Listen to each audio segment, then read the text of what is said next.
Once upon a time, in the heart of a long hot summer, when the sun scorched the earth and not a drop of rain had fallen for weeks, a lone crow flew across the countryside in desperate search of water.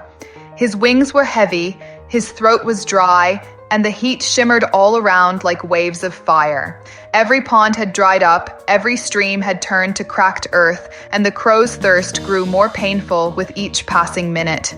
He had flown far and wide, circling fields, flying over villages, and calling out in hope, but no answer ever came, only the dry silence of summer.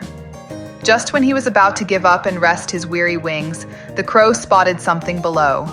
Near a small farmhouse on the edge of a dusty road stood an old clay pitcher. It was tall, narrow, and partly hidden beneath the shade of a neem tree. Hope surged through the crow's tired heart. With one final burst of strength, he swooped down and perched on the rim of the pitcher. Sure enough, there was water inside, but only a little, resting at the very bottom, far beyond the reach of his beak. He tilted his head, tried to lean in, stretched his neck, and even attempted to balance on the inside rim, but no matter what he did, he couldn't reach the water. The pitcher was too deep and the water too low. Frustrated and disappointed, the crow hopped back and forth around the jug, his mind racing. He didn't want to give up, not after coming so close. And then the crow had an idea. He looked around the base of the pitcher and noticed several small pebbles scattered across the ground. Suddenly, a spark lit in his eyes. He remembered something he had once seen, how stones could displace water. Without wasting a moment, he picked up a pebble in his beak and dropped it into the pitcher. Then another, and another. Slowly but surely, the water inside the pitcher began to rise. With renewed energy, the crow worked tirelessly, dropping pebble after pebble into the jug. His feathers were ruffled from the heat, and his beak ached from carrying the stones.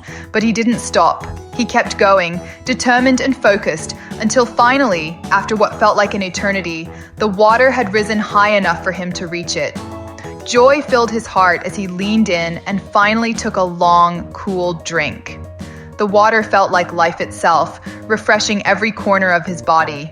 His thirst was quenched and he felt strong again. The crow let out a grateful caw and fluttered his wings in satisfaction.